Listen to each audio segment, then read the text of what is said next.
Tom LaBonge. Welcome, Tom. Good to see you. Good to see you. Okay. It's January 28th. Can I still say Happy New Year? No, it's a little too old. Yeah, I can. All right. Well, Happy New Year, everybody. New Year to January 28th, Okay, 2014. Okay. Just want to start on a positive note here. But I want to welcome you all, and we do have several items today that we can cover. We'll start with the first item. We have to read that into the record. Good afternoon. Item number 1, Planning Department and Engineering Report relative to Los Angeles River projects. Great. Let's come on up and give us your report. Good afternoon, Councilman Reyes, Councilman LaBonge. This is Carol Armstrong from the Bureau of Engineering, LA River Project Office. I'm here with my river sister, Claire Bowen. All right. And we decided I do the short straw. I'm going to go first. Okay. So I'm going to go over some of the highlights of the regular report that everyone has. It's online. The first thing I wanted to mention is that we had one of our regular River Cooperation Committee meetings. And to remind everyone, that was a recommendation of the LA River Revitalization Master Plan. And that's been a very effective committee. It's a partnership between us, the county, and the Army Corps of Engineers. That meeting took place on the 7th of this year. And our next one is going to be February 20th. Those meetings are public, and people can find out more about those at www.lariver.org/RCC. And we also have monthly staff focus group meetings where staff gets together from the three entities. Again, that's been very fruitful, and we're super excited about all the projects that committee has approved. And at the last meeting, we heard for the first time the item about the recreational zone, the proposed recreational zone in the Glendale Narrows, which I know we're going to talk about later today. I also wanted to talk about our support for the River Revitalization Corporation. There's two key projects that are moving forward, the North Atwater Crossing project, and the Bureau of Engineering has completed the CEQA on that and responded to public comments. Next, the document's going to go before the Board of Public Works and subsequently the City Council. And the next step in that is for it to go through its B permit process, which is anticipated for later this week. The project is also going to undergo a right-of-way use agreement, and that is also underway. The next project is the 7th Street Bridge, which your committee issued a motion for us to support, and we have, there's been a site visit, and we have provided some information to the RRC project manager on that. Of course, the ongoing LA River Ecosystem Restoration feasibility study remains a priority. The in-progress review was an in-depth partnership process that took place from October to December, and that is when staff of the LA District really briefed staff of the South Pacific Division and the headquarters, and it was really impressive to see how aware everyone was of the details of the entire river corridor in the study, the Arbor stretch. Also, I wanted to acknowledge yet again the generosity of FOLAR, who back in October stepped forward with a donor to contribute the funds necessary to complete this study. And so now what we're doing is we're going through a feasibility cost-sharing agreement process with the Corps. We received a draft, we sent back a draft, and we hope to have that signed in the next month and a half, which will recognize and acknowledge that those funds can be transferred and spent. Okay. Regarding river projects, there has been some movement on the Aliso Creek Confluence project. The street vacation conditions have been met, and so they will be cleared shortly. And there's going to be an agreement between the Department of Water and Power and the Department of Recreation and Parks to help facilitate the completion of that project. The project proponent is the Trust for Public Land, and that's taking place in Council District 3. And then I also wanted to acknowledge that the LA Riverfront Greenway Phase 2 project, that's the Greenway in Council District 2 on the south bank of the river from Coldwater to Whitsett, is probably our next groundbreaking. And a contractor has been selected, and the last details are conforming with U.S. Army Corps requirements on the project. So that's super exciting. And of course, everyone knows the Sunny Nook River Park project is in construction, and we hope to have that open at the end of March. Let me see. Lastly, I wanted to thank you, Councilman Reyes, for your participation with the delegation from Foshan, China. That's nice. That's super exciting. And also wanted to acknowledge that the West Valley Bikeway between Van Alden and Winnetka Avenue had its grand opening also since the last time this committee met. Great. Well, thank you for that report. It's obviously a lot of energy, a lot of work, and good to see these transitions occur in these incremental steps. And thank you again for your hard work. And it was great to hear the representative from Foshan, China.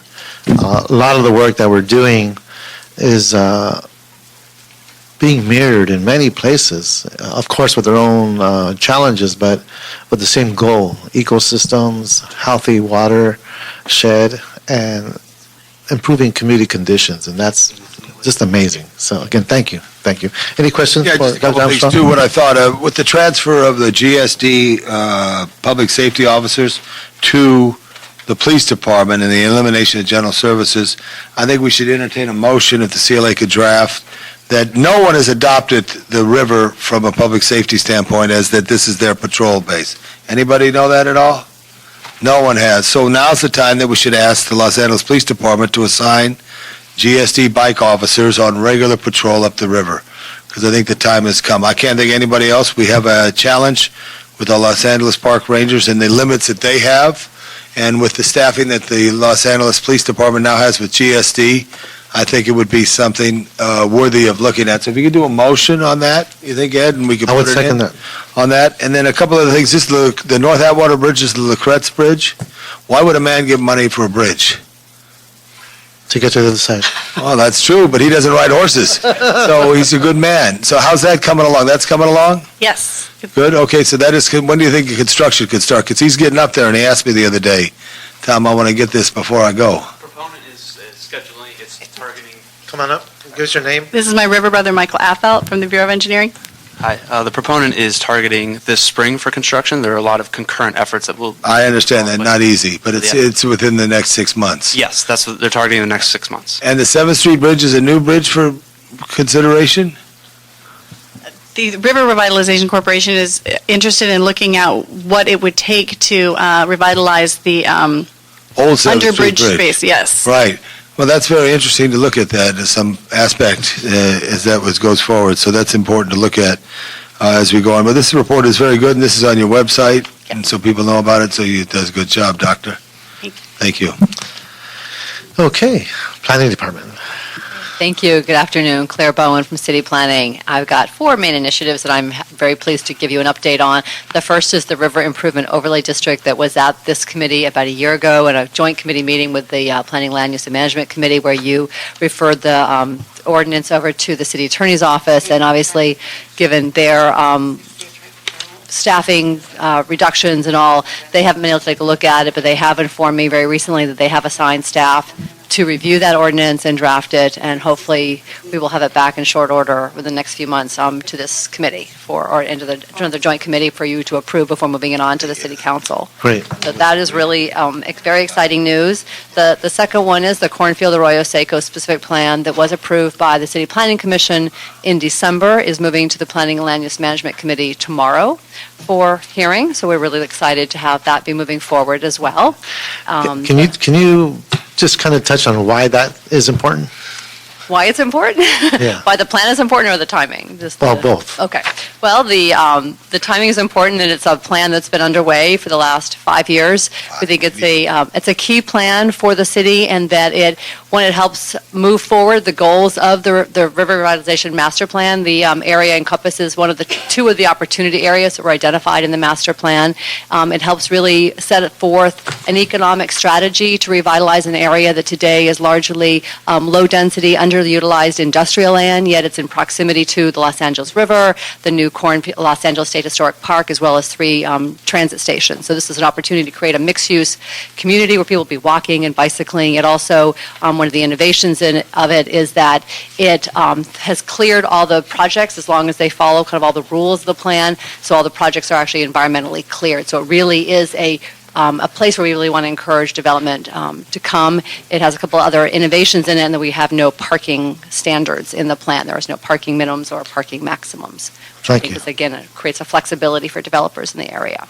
Appreciate that. Thank you. We're excited to have that plan move forward. The other specific plan that is going to be moving forward actually to the Plum Committee as well later in February is the Warner Center specific plan. It's not a new specific plan. It's been in place for a number of years. This is actually an update of that plan to recognize that areas change over time, and the original Warner Center plan, for example, did not include any residential. It was really seen as a jobs area, and they want to see this. It was also a very car-centric area, and obviously with the focus on multi-modes today, they want to redo the plan so that it, one, allows for a greater mix of uses, as well as also make it so that it's more conducive to pedestrians and bicyclists and takes advantage of the orange line. And also its proximity to the LA River. The Warner Center boundaries are being expanded so that it does touch the southern boundary of the LA River. So again, we're excited to have those two specific plans that really are, again, we're both called out in the master plan for the river moving forward this year.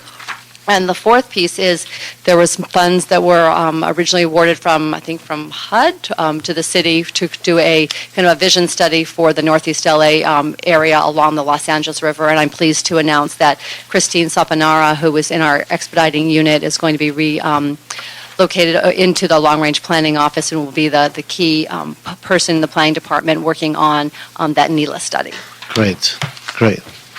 Okay. Just one question. If a thought that I've had, and then I thought about it over the weekend, because you drive past, you see where real estate, for sale, house, something like that. So you go, you sell a house, and in escrow, you got 92 things you got to check off, right? What if they check off, what is your community plan so they can become aware? What if they live within the river plan, that they get that knowledge on their escrow? It's just a requirement that would be. You understand, Mr. Reyes? Let's say I'm buying a house. What is my check off? That the realtor makes you aware of the community plan. The realtor makes you aware of the requirement to remove your old glass in the sliding doors, or that you have to do smoke detectors, or whatever the case may be. I think we have to be lately, and I know you've done it. Mr. Reyes has done a tremendous job. But we have to integrate it more into the time that we're not here anymore, and these ideas that would give us something that has a process. So if the CLA could do a motion that would say for real estate that you be made aware of this, that there's a river plan, if you're, let's say, in Elysian Valley, Atwater, all the way up down the line, or anywhere really, but I think it would help make people drive you to your website and your information, your knowledge, so they know what the benefit it is, the local zoning. It's a great idea. So, okay, you got it? Okay. Thank you. Okay, thank you. Thank you, Claire. Thank you. See no more questions, and thank you, Tom, for that. You're right. Information is important, especially when the neighborhoods that are going through those transactions. Our second item, on that item, we'll note and file. Yes. We'll note and file. That'll be the action of this committee. On the second item, we'll continue to February. Okay. And that takes us to item number 3. Number 3, motion, Reyes Perry, et al., and relative to Department of Rec and Parks, and establishment of rec zones along the river. Okay. Now, as we call up our representatives from the MRCA and the Recreation and Parks, who'd like to come on up. Councilor Labange and those in the audience, this is truly one of those challenges, but also opportunities in trying to create a focal point through the stimulation of a district, a targeted area where we can work with its natural strengths and look to see how we can preserve its elements that make it so special. So in providing this scenario, thanks to my colleagues in supporting the motion and establishing a recreational zone, we are now creating focal points in how we could, one, create access for our communities, especially those who do not have access to open space or parks. Second, preserve an area in a manner that allows us to have the ability to learn and recreate in pockets that before have not been accessible. Lastly, to establish a presence where we can have authority figures to help us engage this river corridor in a manner that's safe, as well as conduct the type of amenities that include things like signage to help us coexist, improve, and learn from these corridors. So that's the intention, that's the goal. I want to thank the staff for their hard work, and I'd like to hear from the staff in terms of where we're at today with the presentation. So thank you, sir. Thank you very much. John Kapitsky from Recreation and Parks.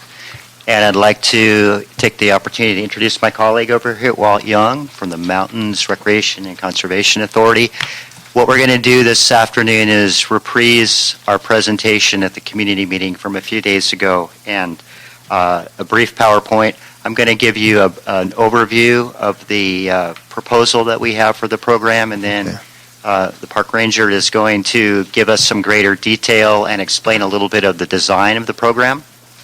And so we'll be following the format of the PowerPoint outline here. So want to keep in mind that this proposal at this point is for a pilot program. It does not resolve all problems for all time. It is a pilot. The intention is that it gives us an opportunity to see how some things work, how the program would function, what alterations might be made in future years to improve things, but that it would also give an opportunity for some consideration after the conclusion of the program.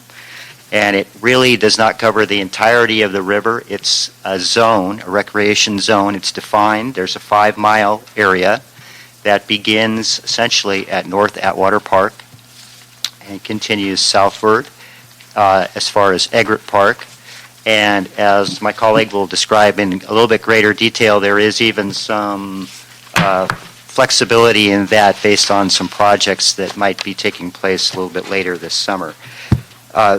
The administration and responsibilities for the zone, though, would fall to the MRCA, and they have this ordinance that kind of details and outlines the structure and the process under which they would operate the zones. They would both administer and manage the zone. And that's a consideration that I know from Rec and Park's standpoint we're very concerned about given our limitations of resources. So I want to make that very clear that our participation has been to give some resource in terms of the concept, and the MRCA has been very generous in their efforts in the design of the program. We'll go on to, okay, you're already there, you're ahead of me, thank you. So the trial program, the pilot program would begin around the Memorial Day weekend in May, late May, and go through most of the summer until Labor Day. And that period was designed to coincide with the driest periods of the year. So given that we know we're working with a flood control channel, we know that there are some safety concerns, a lot of thought went into this program, and it was really designed to focus on the times of the year when the access would be the safest. Okay. And then on a daily basis, the limitations are between sunrise and sunset. So this is not a wide open, uncontrolled thing. This is, again, pretty thoughtful, a very specific period of time for the pilot program, but sunrise to sunset, because that's a reasonable thing. That's something that we feel is appropriate given the circumstances. Want to mention in terms of how people would be allowed to enter the zone, there was some consideration and some discussion about whether they should have like an online registration or a fee structure or some kind of a notification.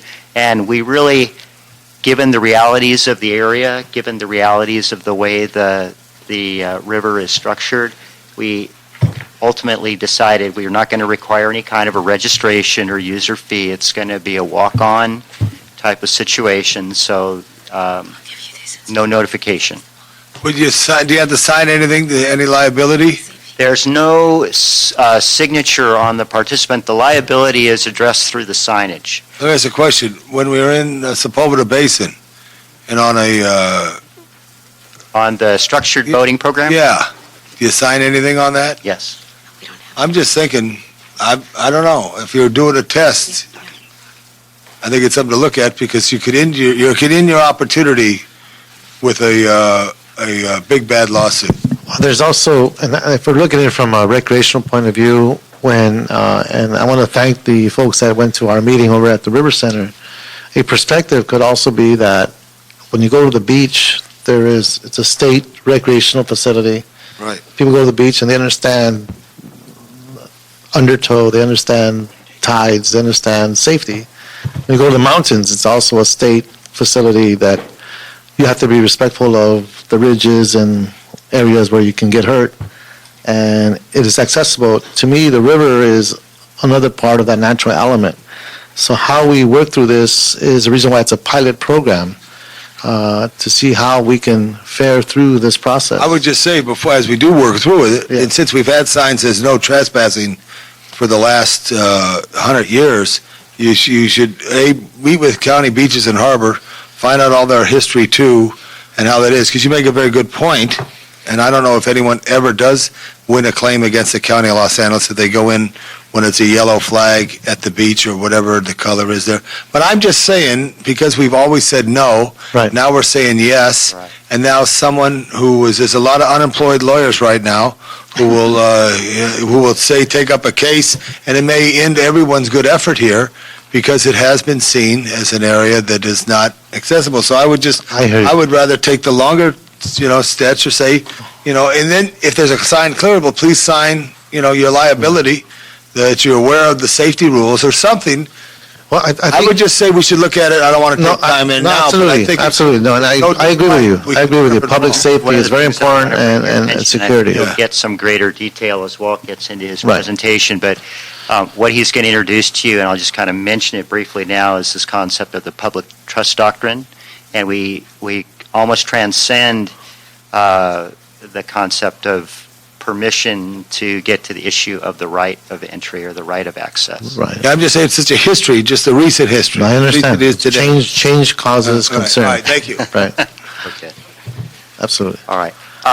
So continuing along on some of the bullet points here, just want to mention that in terms of the individual entries, how we had structured that, but where we get to something that would involve groups, organized groups, activities, or some kind of commerce that might result from this access, that becomes a different issue, and that would become something that would be handled by a permit, with any permit fees that would be assessed would be going back into the cost of administering the zone. And again, my colleague's going to is going to give you a little bit greater detail. I just kind of want to basically get the ball rolling, and he's going to give you some of the specifics of this. These are the types of activities that we envisioned. So some pretty fundamental things here: walking, hiking, so traversing the area. Fishing would be one of the activities, and I think that's in recognition of the existing reality of the river right now as it is. You've got fishing down there, and I think we can prove that pretty easily with the slides that we have.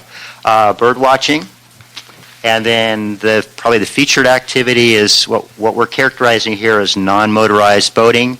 And a couple of questions that arose, so I'll maybe just hit them real quickly. We define that as kayaking, but canoeing would not be a problem. What we really foresaw here, given the actual physical conditions, the terrain down in the bottom there, is something with a hard-walled boat rather than an inflatable, like a float tube.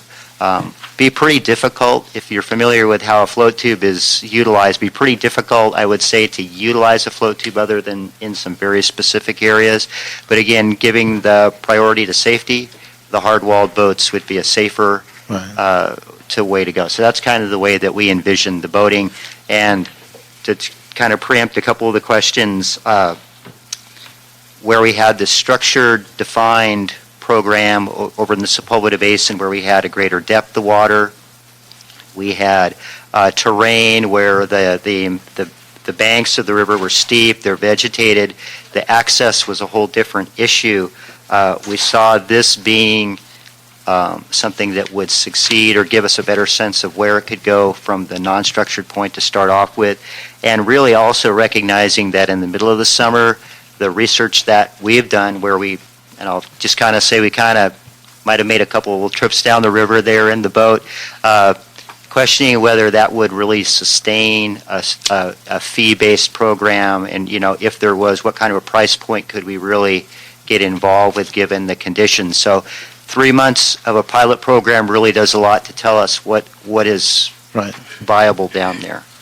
I think the way the bottom tends to shift with every storm season, we really don't know how it will behave, as you were saying. And I remember there was years when I was a kid, and I know I shouldn't have been down there, but in the summer, in some places you can actually swim, in other places all you can do is get water up to your ankles. Right. So it just depends where you're at, and the consistency of that is pretty questionable. So I appreciate what you're saying there. Okay. In the diagram here, and it raises the issue about the biking. So In the program we envisioned, we essentially exclude biking. Now, that's not to say that biking isn't allowed in the area, but it's to say that as the way we define the recreation zone, that biking would take place up on the bike path. So that would be the area that really is not changing or altering anything, but down within the actual recreation zone. And there's a very specific designation of what that zone is and how what constitutes it, which Walt's going to address. But we envisioned that there wouldn't be biking, and obviously the motorized vehicles or even the remote control vehicles would be excluded from the actual designated recreation zone. So, okay. And then these are the prohibitions. I know it's a little tough with the lighting the way it is to see that, but a lot of the questions that came up, you're bringing people down into the river, you're bringing a lot of the problems down with them, but this is what we envisioned as the prohibited behavior. And again, how you... That helps tremendously. Oh, it's a little bit of a... Oh. Might change the angle on the projector. There we go. Much better. Thank you. So when we defined out these particular behaviors and possessions, really what we're talking about is this is a pilot program. Again, I want to emphasize that because we're looking at behavior that can we exclude this? Absolutely, probably not. Do we see it there already? I think we absolutely do. And a lot of what we're trying to express through this program is we're trying to bring awareness of the area, but also bring a level of enforcement and signage that doesn't exist right now. So we're hoping to open the door, but recognizing that a lot of people, we've seen in the early comments the entire spectrum from absolute support for the pilot to absolute opposition and several, gradations in between. Right. But this is kind of what we envisioned in terms of designing the program.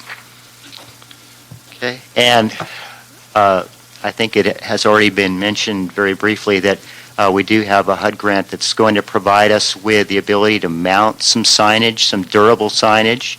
So this is how we envision informing the people that would visit the recreation zone. And in the evening presentation that we did for the community, we actually got into a little bit more of the specifics of that. But they would be mounted in several areas. And Walt, I don't want to keep stealing his thunder, but I got a little bit at least here.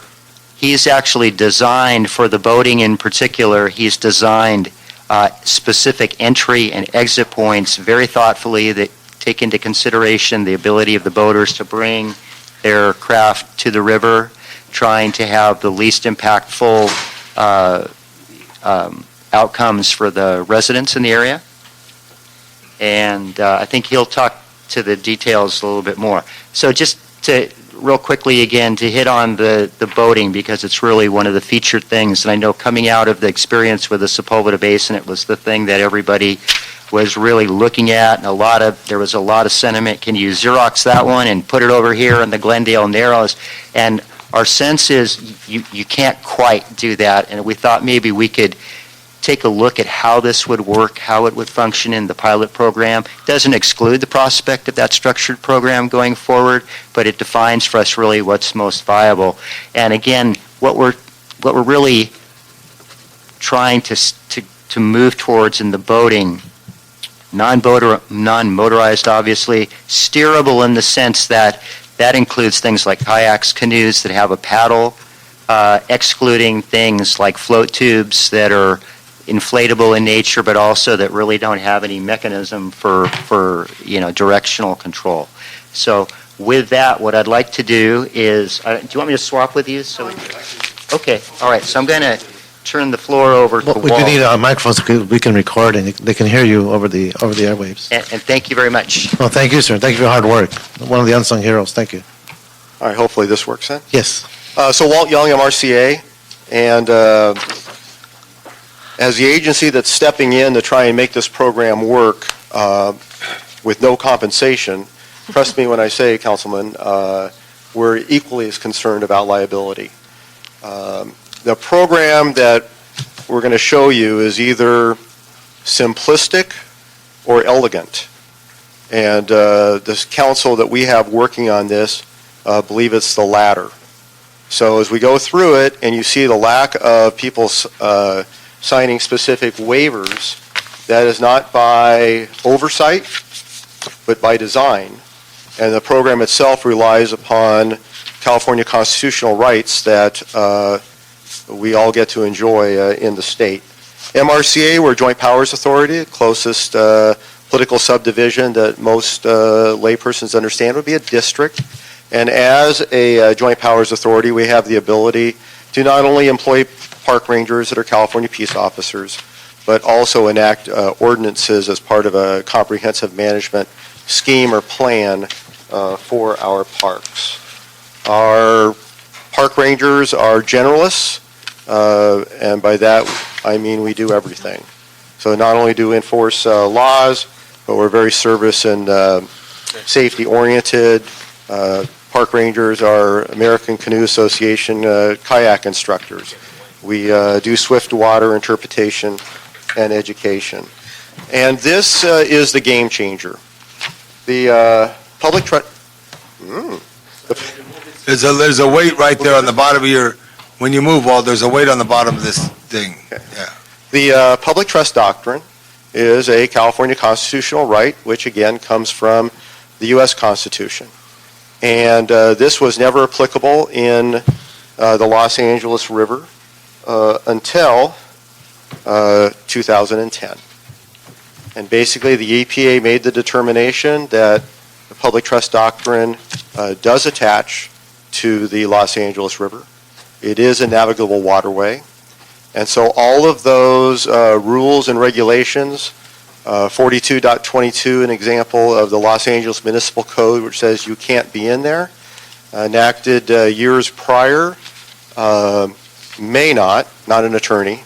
Have to love attorneys, right? My daughter just graduated law school, so I have to make exceptions now. But basically, this is 2 years old. And it is our view, and the view of many, that this is the game changer. Going back several years ago, thanks to the excellent leadership of Army Corps, we started Los Angeles Conservation Corps, and we were certainly a supporting member, started the Paddle Los Angeles River program. And for those of you in this room who were party to that discussion, let's harken back to what we thought was going to happen. We thought it was going to be highly successful, that there wouldn't be any injuries, that it would enjoy widespread support.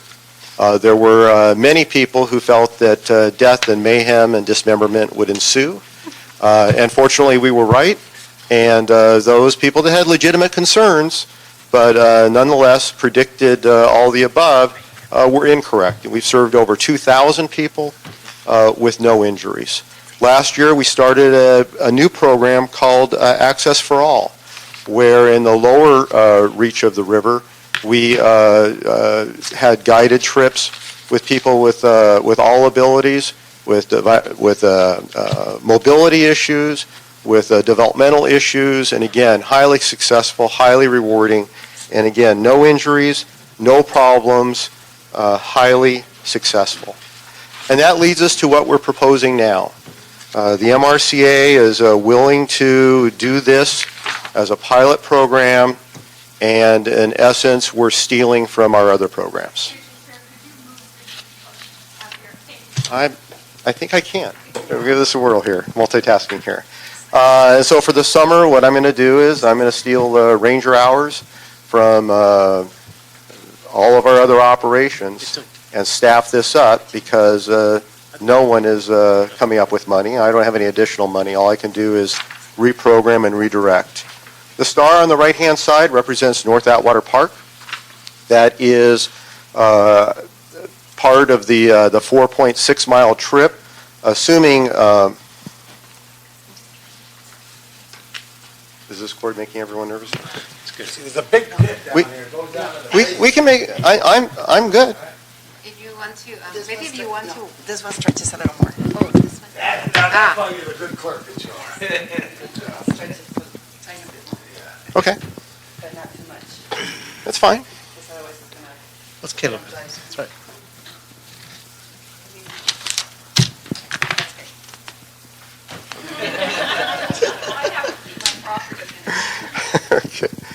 And so this is the idea that it's an established park with existing parking and good river access. The city owns on both sides of the river, and so legal access is not an issue. And by the way, that's a linchpin as far as public trust doctrine, is you have to have legal access to the river in order to recreate in the river.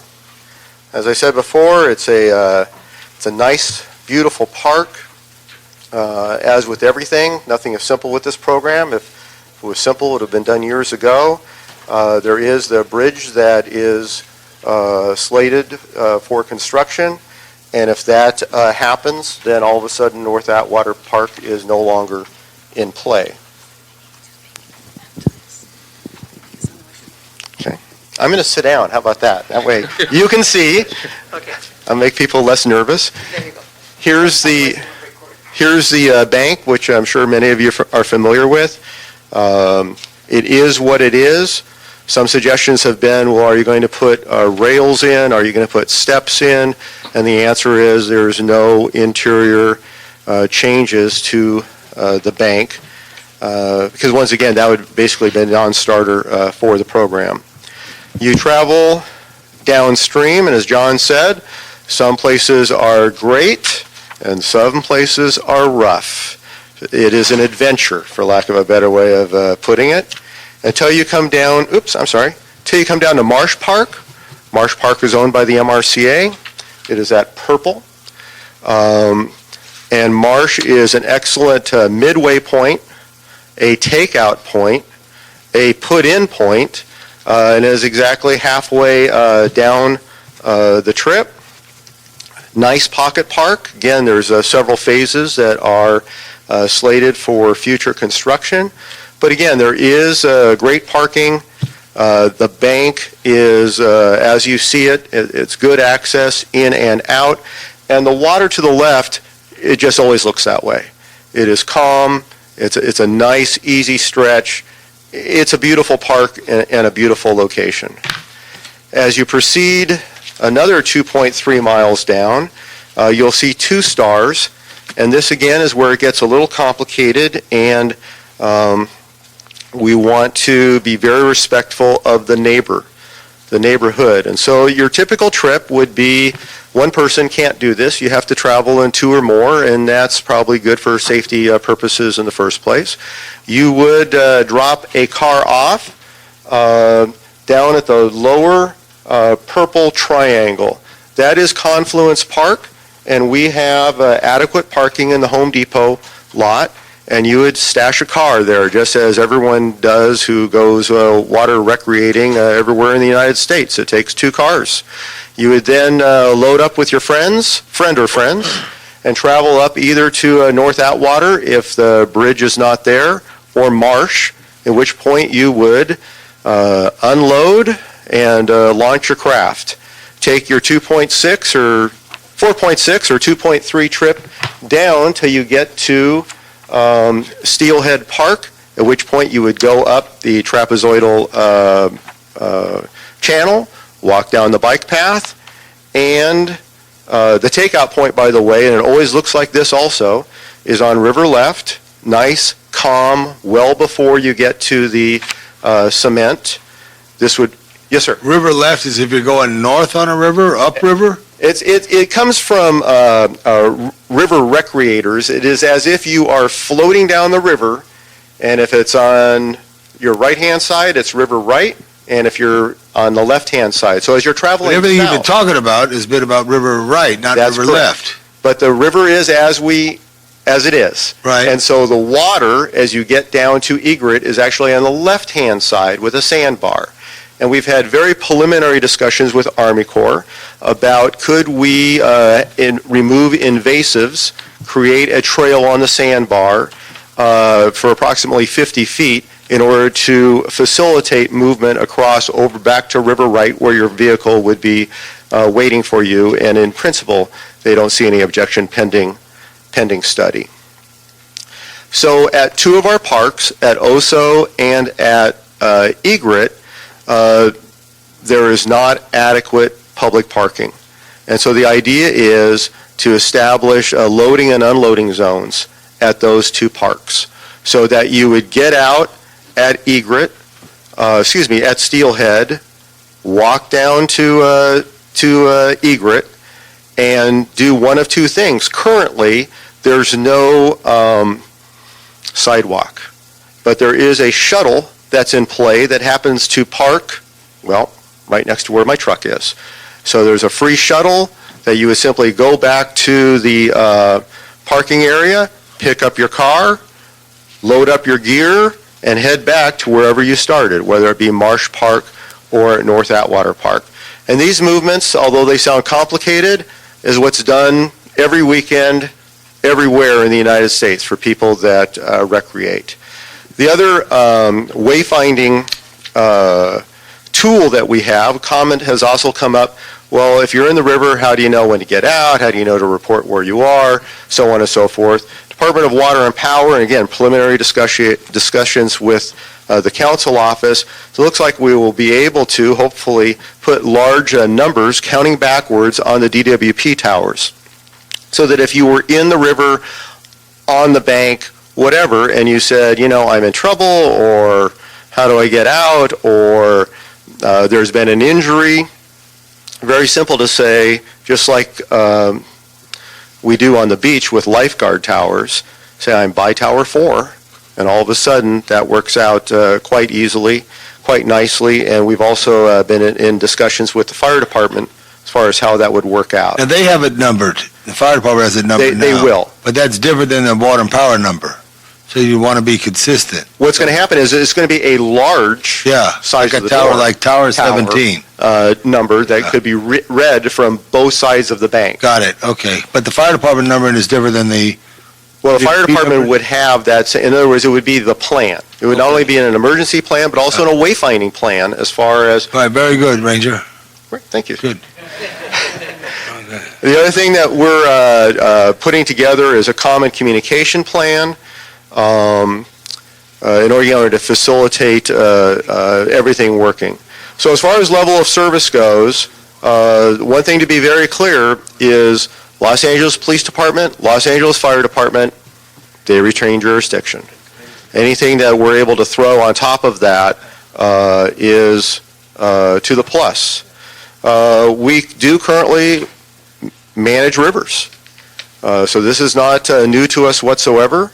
We own dirt in Big Tonga Canyon, and Rio Hondo River we manage, San Gabriel River, and Bayona Wetlands. At Big Tonga Canyon, we enact special legislation as far as our ordinance goes. Again, carefully crafted so as not to take the place of existing state law, and we believe that there is some measure of protection as that goes. We employ park rangers, or Chief Ranger Fernando Gomez. We have a fire crew, and again, we're going to be putting hours in there for large cleanups. We've stood up our mountain bike program, which normally patrols up in Santa Monica's, and we've established a river detail. And every time it rains, they're out there with the mission of warning and advising, keeping the peace, keeping everybody safe, and they're highly motivated and highly skilled.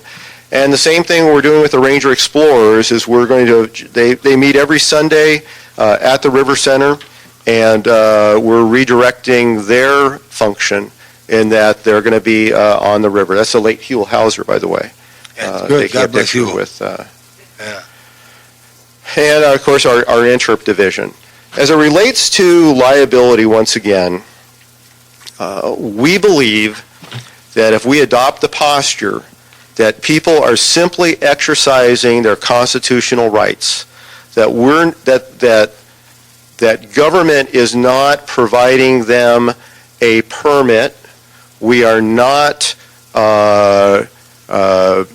providing any regulation over and above that which the federal government statutorily has, or reasonable public safety restrictions, that if they enter at their own risk, and that again would be the signage, that government actually has a stronger position as it relates to not being exposed to liability. To that end, on the government code, there is specific governmental immunities for people engaged in hazardous activity and kayaking specifically, to give government immunities. And as soon as you start modifying that, then you are actually opening up that can of worms.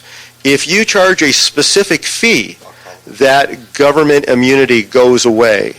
As long as people are engaged in their constitutionally protected rights with no additional fee charged, that's the defense. And it's the same defense that land management agencies have on trails, as an example. It's mirror to that. So if someone goes on a trail, falls down, goes boom, tries to sue, as they do every day, it's an absolute immunity. You engage in that activity at your own risk. And the water section hazardous activity kayak that I refer to is the same exact thing. And that's why government throughout the state of California does not, I mean, this is new to us. It's not new to the country or to the state. That's why no one requires, oh, you have to fill out a waiver before you engage in this activity. Oh, you have to pay us $3 in order to engage in this activity.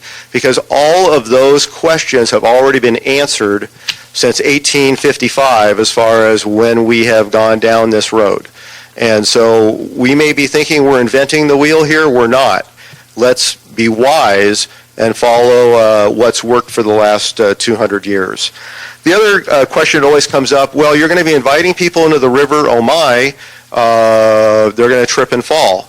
Well, this is now 10 days old. For those of us who go down to the river every day, we know what the truth of the matter is, right? This is Fletcher, 30 minutes. People enjoying the river, people actually filming down by the river. I'm not quite sure what they were filming. People hiking down at the river, people walking their dog, which they wouldn't be able to do if we brought some regulations in. People fishing down by the river, people walking their bikes, which again, they wouldn't be able to do if this went forward. Existing use, and there is no signage there. There is no trespassing signage there on River Right. There's the city 42.22 on the left-hand side, which Superior Court will no longer hear those citations. It is sort of the Wild West down there. And although the MRCA is about recreation, make no mistake about it, we're also about regulation and public safety. And the MRCA ordinance, as far as a comprehensive regulatory scheme for both recreation and enforcement, will work, because it works everywhere that we manage the 65,000 acres that we currently manage. And here's one other thing that it will do. Army Corps, we either say yes or no, and yes with some provisions and rules. Say this goes forward as far as the months of operation, and someone decides to go kayaking in January after a rainstorm. I'm a California peace officer. There they are. What's the violation? Well, it's not 42.22. It's not Army Corps has given us a letter saying you can't be in there. What it is, though, is the MRCA ordinance has the ability to take Army Corps desire and turn it into an enforceable code section. And that is something that right now is not present unless something like this goes forward. And lastly, as I said before, LAPD, they retain their jurisdiction as it relates to, they are the law enforcement agency for the city of Los Angeles. Any California peace officer, whether it be a fish and game warden, an LAPD officer, a city park ranger, MRCA park ranger, can enforce the MRCA ordinance. So now all of a sudden we have something that's accepted by the courts, reasonable public safety restrictions, codifies Army Corps desire in order to make this program work. And with that, this concludes our presentation.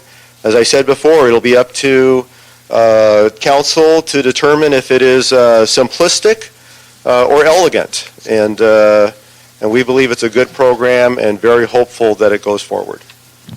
Thank you, Ranger Young, and again, thank you for being in the community the other night over at the River Center, your headquarters, and I appreciate all your support. I also want to thank, just for a moment before I call up the speakers, Jelly Mendoza, our Commissioner of Public Works. Thank you for being here with us. Thank you so much. Adrian Vasquez, who's representing Senator Kevin De Leon. Thank you, Adrian, for being here. And Colonel Toy we'll be hearing from very soon. So hang in there. Okay, the next set of speakers, I'd like to call you up. If you come up to the seat, give us your name and address. There's a 2-minute clock. Just keep your eye on the clock. Some of you might have written elegant and very nice letters that might go beyond the 2 minutes. So if you can focus on the point you want to make, so that way we can hear your message. And Councilmember? I was just going to say, I won't say anything in the rest of the meeting if we go 1 minute, because I see there's a lot of people there on a longer agenda. Okay. You know, if they need 1 minute plus, if we go 1 minute plus. Well, let's do 1 minute. If you need to go farther, then we'll have some flexibility. But we'll shoot for 1 minute. Thank you, Yeah, Councilmember. thank you. All right. So we have 2 chairs here, 2 microphones. So Andrea Ventura, please come on up, and Bernadette Soder. Welcome.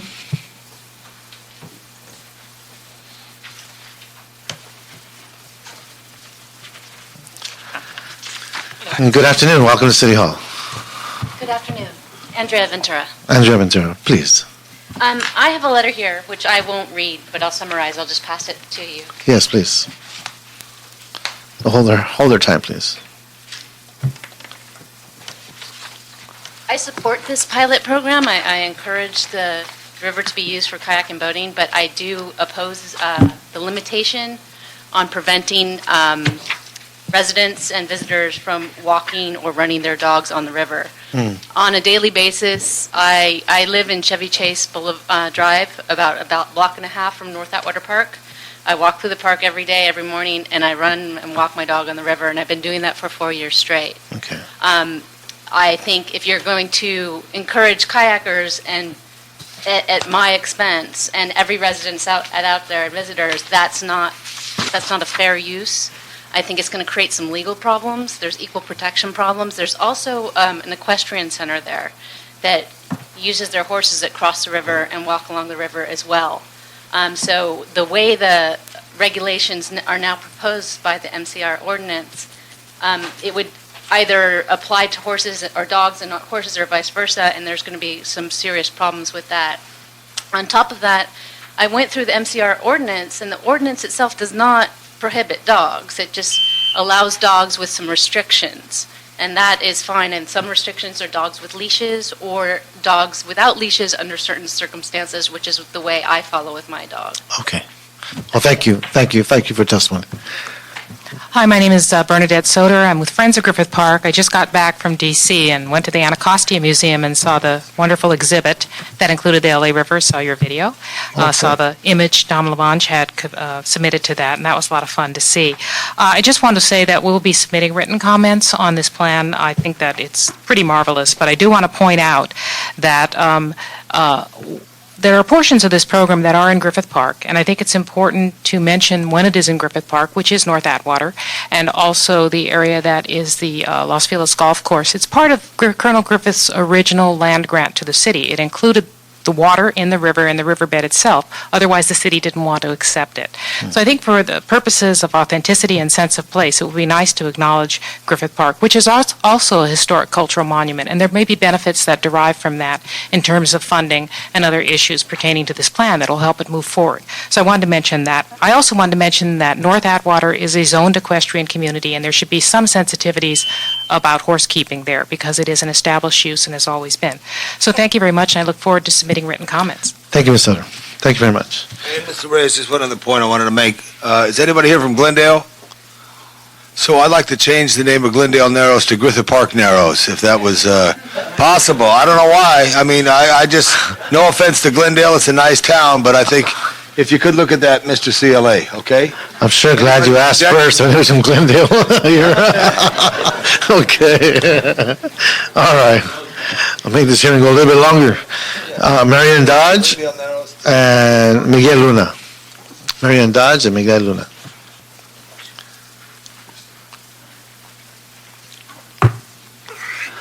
Good afternoon. Good afternoon, council members. I'm Marion Dodge with Friends of Griffith Park.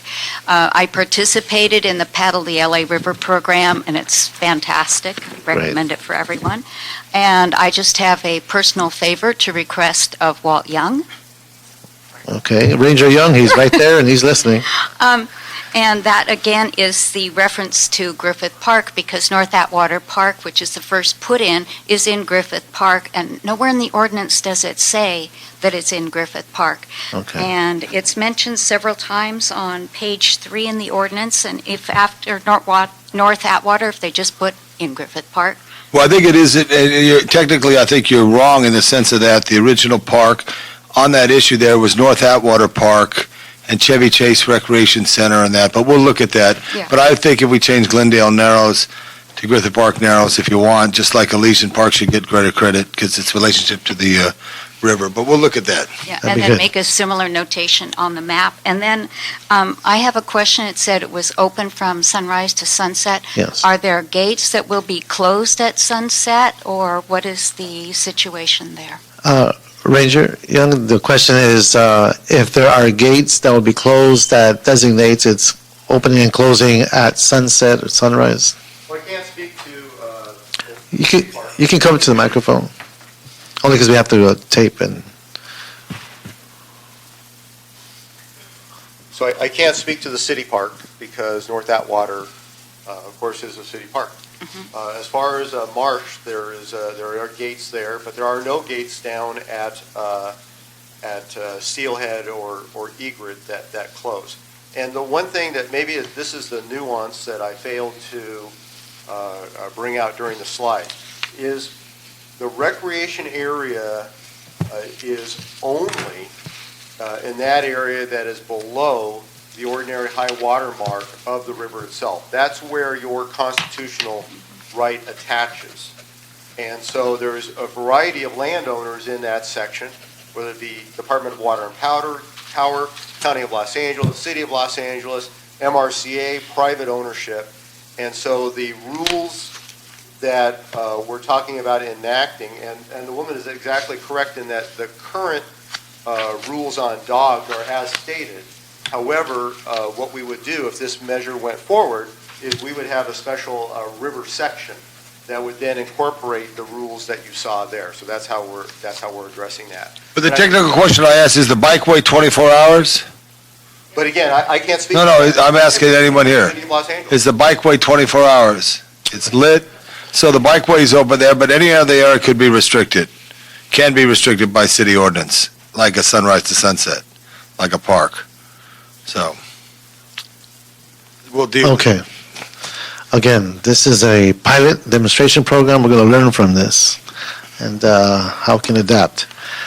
Mr. Luna, we also have Omar Brownson. Come on down and be the two final speakers. Good afternoon, sir. Hey, good afternoon. So I'm here in support of this pilot project, and just to highlight that this is a pilot project. It's a test or a trial to look at administrative, to look at regulations that could be long-term, what needs to be modified. We're in support of this because we feel very confident of the organization that would take on the authority to enforce, which is the MRCA. They've shown a good record in piloting other programs like the Paddle the LA River program. Of course, they have an investment in the community, and they work with neighbors to create the small pocket parks that have changed the community in a positive way. So that's why I am in support of this. Thank you. Thank you, sir. Thank you for coming down. Omar Brownson, Executive Director, LA River Revitalization Corporation. I also just want to lend our support for this pilot project.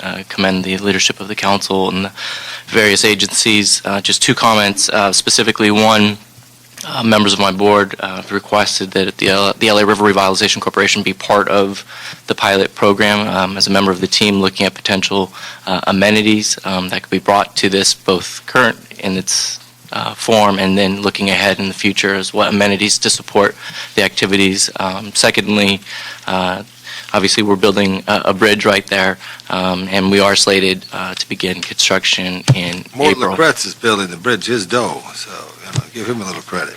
Mort Lacretz has definitely been a significant supporter of the effort. So Okay. thank you. Great, and congratulations. And congratulations, Mort. Fantastic. Thank you, Omar. Thank you, sir. Okay, so that concludes the public comment on this item.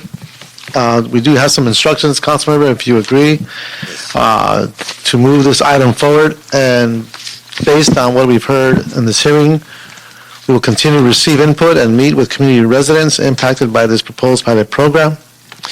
We'll meet with Rec and Park City Attorney for an opinion as to the pilot program itself, to get that in writing. 3, we'll continue to work with the County of Los Angeles to work out any concerns regarding the pilot program. The county's been a great partner.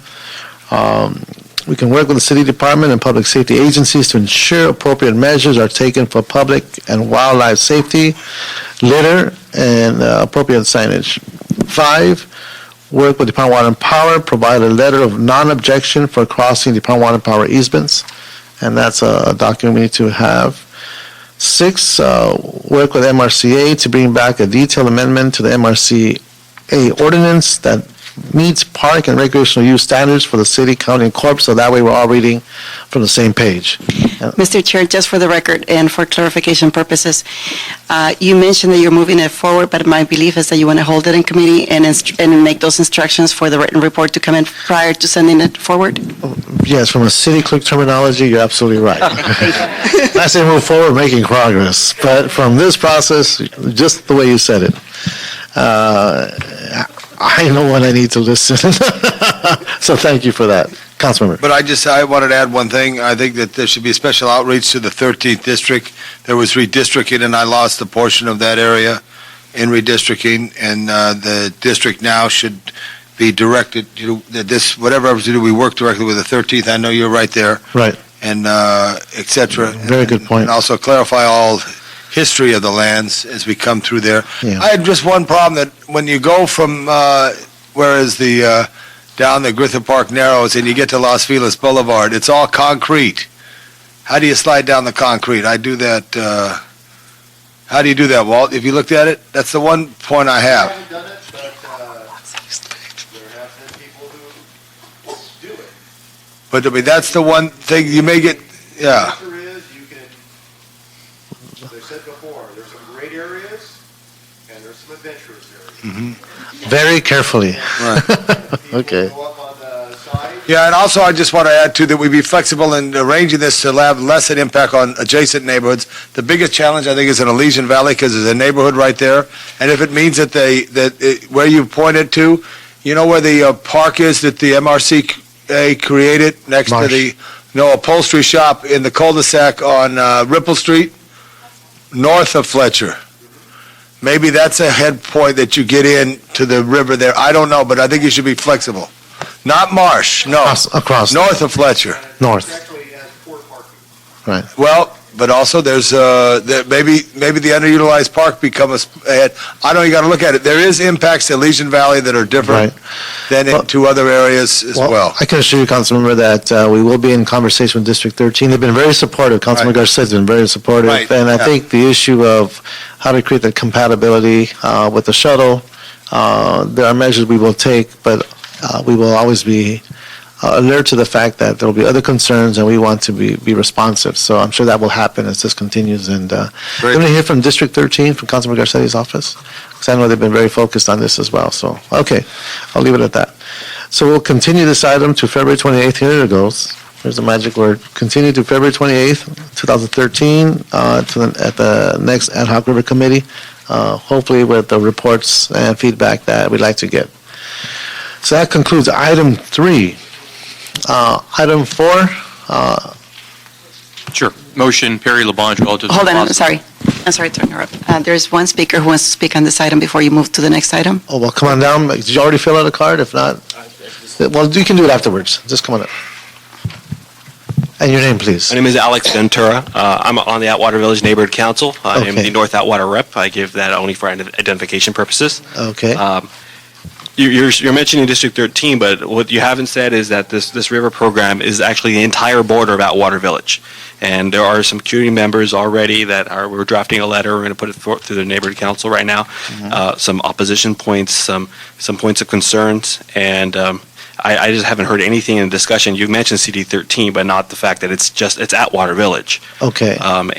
So, for example, it's been put forward that there's an entry point and an exit point, but the reality is the river is completely porous. A lot of those streets are entries and exits. Sunny Nook, Legion Lane, our Anchor Site, all these streets are already used as entry and exit points. Right. And they are all in need of infrastructure repair, retaining walls. They're all unsafe. They're all sloped dirt paths that mountain bikers go down. And the concerns of the community is that there's existing issues that aren't being addressed. Right, and that's why it's important to hear from Want you. to get involved. I just want to make sure that Atwater Village got mentioned. Well, I appreciate that. Thank you. Thank you for making the trip to City Hall. Atwater Village, North Atwater, and any other Atwater that we know. Okay, all right, Tom, I think you mentioned them all. All right. All right. Well, thank you. Number 4, Thank you, Mr. Ventura. motion Perry Labange relative to the loss of habitat in the San Fernando Valley Sepulveda Basin Okay, from the Army Corps. I'd like to ask Colonel Toy and David Van Dorp if he's here. Okay, Colonel, thank you for joining us. I believe there's a PowerPoint presentation. I just have 2 charts. 2 charts, okay. I'm going to walk outside. Okay. Be right back. We also, I'd like to ask Adele, if you come on up, sir, from the Bureau of Sanitation. Hagik Khalil. Close? Close. Okay, one of these days. Hash Khalil. Hash Khalil, all right. All right, I'll get it. And, okay, Well, good afternoon, sir. I really appreciate the opportunity to come before the council. For those of you that do not know me in the audience, my name is Colonel Mark Toy, and I'm the commander of the Los Angeles District U.S. Army Corps of Engineers.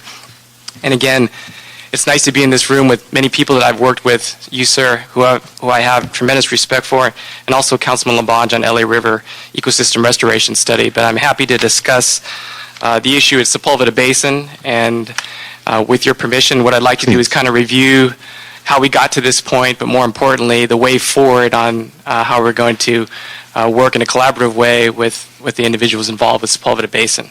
and I thank you for your diligence and response. We've got a 12-year relationship with the Army Corps in changing the environment and looking at issues of the greater good for the community. And I know sometimes we hit some road bumps here and there, but I don't want to downplay the issue. I know it's very important, but I'm glad you're here to try to give us a perspective and see how we can move forward. Thank you, sir. And so I wanted to kind of go back to when this started, when I became aware of the issue. Of course, it was Christmas Day, around the Christmas time frame, and I was on vacation, that's true, and so was many of my staff that were working this issue. And so as I tried to assemble what happened from the Corps perspective, I wanted to wait till I got all my staff together back from the Christmas holiday so that I could actually meet with them on site at Sepulveda Basin and actually get the information from the people that were on the ground, people that were working the issue with Sepulveda Basin. So my first day back to work was 7 January. That was a Monday. And I met with my entire team on Sepulveda Basin and met with them, the people that, again, were working the issue to find out their side of the story or our side of the story. Very quickly after that, after I got all the information on Tuesday, and that was 8 January, Representative Brad Sherman requested that I explain the situation to him. Thanks to Michael Toe, who's present here. I met with him at the dam to explain to him what our process was. I will get to that as I talk through the remainder of whom I met with. And then by Wednesday, I wanted to reach out to those that I had been working with on LA River. You, sir, was one of the people that I met with in City Council as you were having a meeting, and I also met with Councilman Labange. I also made a call to Louis McAdams from Folar, who I know is in the audience right now, to talk about what had actually happened here from our perspective. I also reached out that afternoon and met with Mr. Dave Wiesoff, whom I've come to know over the time that we've gotten here, a true gentleman, who's the president of the San Fernando Valley Audubon Society, and we met to discuss the way ahead and the future meeting with principals from the Audubon Society and how would we move forward. So that Friday, again, I met on Monday the 7th. By Friday the 11th, we had called the group together, and I'll call them the Audubon principals because those are the people that I've been working with. And a senior team from my office met with them. It was Dave Wiesoff, of course, the president of San Fernando Valley Audubon Society. I met with Chris Olenkamp, who I know is also in the audience, the conservation chair. I met with Mr. Glenn Bailey, the chairman of the Sepulveda Basin Wildlife Area Steering Committee. Mr. Steve Hartman from the California Native Plant Society, and Mr. George Watland from the Sierra Club Angeles chapter. And I will say it was a very productive meeting and very important for me, because I think the most important thing that I got out of this, sir, was really the passion that was resident in these individuals about the Sepulveda Basin, and I appreciated that much. It was, they made their point with me, sir, very directly, and I appreciated their directness and candor in moving forward, but I think we left that meeting with a good way forward of how we were going to collaborate. So much so that on 12 February, coming up, not this week, but the week after, I will be meeting with all the 5 principals at Sepulveda Basin and doing a nature walk with them so I could really understand their perspective. For me, though I am an environmental engineer, I am not an expert, and I know the individuals I listed have combined experience of probably over 100 years of that area and working in that area, so I very much look forward to that. Also that Friday afternoon, sir, I met with California State Senator Kevin De Leon, just to explain to him what happened. The following Wednesday, thanks to Aisha Wadala, I know she's in the audience, I met with Councilman Jan Perry, who initiated this, and I explained our process and what we were doing. I also met, or spoke with, rather, California State Senator Pavley's office, Mr. Bill Craven, the Chief of Staff, and then most recently spoke with Richard Llewellyn, who is the Chief of Staff for LA City Councilman Koretz. So that's been kind of like all that I've done between the 7th, getting to this point, and very quickly just kind of wanted to review for the audience and for you, sir, through my charts, Please. kind of what our plan was. So I'll put up the first chart here, and Lupe, I'm not sure if you want me to put it up here or just kind of show you. Why don't we, can Help someone me. hold the chart this way so we can, both the audience and the staff can, my colleague can see it? This is the first one, sir. Why don't you give him that, can you hold up that one first? There you go. The first one right here shows the vegetative management plan. This area, this 48 acres of Sepulveda Basin, has been designated a vegetative management area. And basically, when you see that, we are in a flood control area that's federally owned, and we had, for this area, wanted to go through a 3-phase process, as shown here. The first phase of the process is to remove non-native vegetation. As you can see in year 1, cut down and chip non-native trees and mowing and mulching of the area. Phase 2 would be the selective treatment or spraying of herbicide in the area that covers, as you can see in the chart there, over a 3-year period to prevent the non-native vegetation from growing back.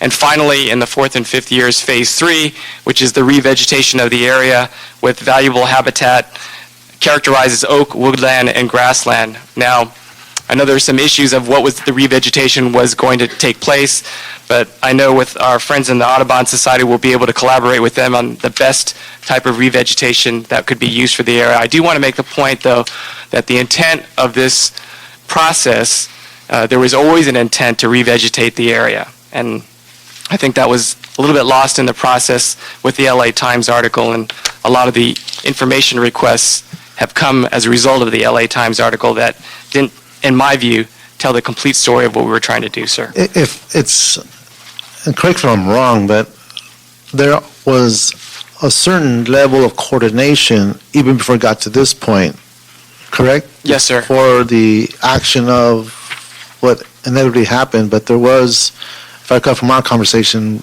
work beforehand. Yes, sir. And could you just speak a little bit to just the ramping up time? Yes, sir. So there's a master plan, that this area that kind of gets it. Thank you so much, sir. I appreciate that. Thank you. Master plan that designates what the land classification will be used for, basically, that it's a vegetative management area.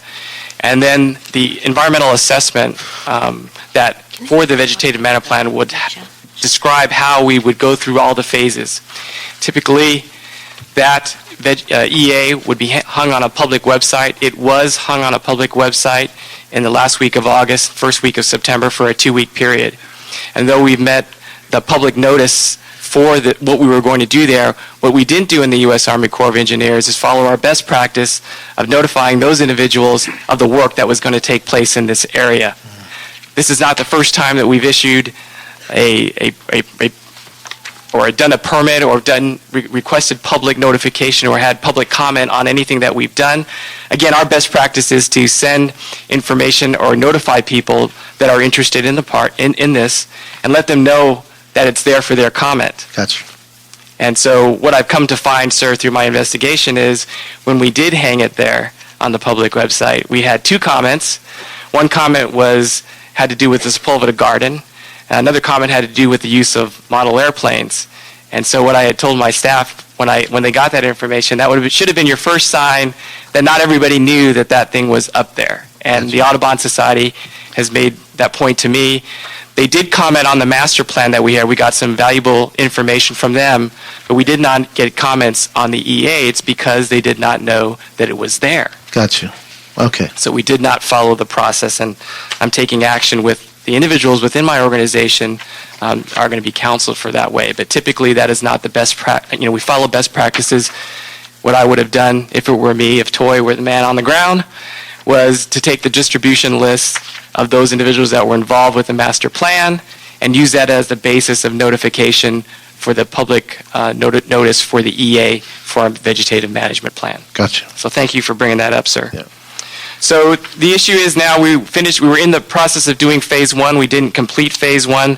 My actual second chart shows what we want to do, because the issue now, as we've got to a stopping point on phase 1, is there is a hazard. We are in a flood control area, and my concern as the district commander is to make sure that the area that we've started the mowing and mulching does not have debris that would inhibit our ability to operate the project. That is, if it were to rain, if it were to flood, that debris would move down towards the gates and cause a hazard for the area.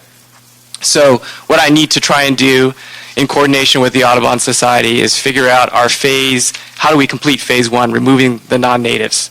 If I may ask, Colonel, when we look at phase 1, is it conceivable, or can we even isolate certain dates, whether in the terms of months or weeks, that you see this phase carried out, or you're not there yet? I just want to... Well, we're really kind of boxed in, sir, and I'll say that because by March 15th, I have to complete all the work before I get into the nesting season. So you see that covers a 27-day period, and so what I need to do is start pretty soon if I were to get to completion of phase 1.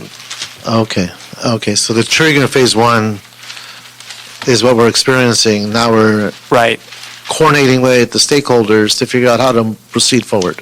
But I'm very mindful of what the concerns of the Audubon Society.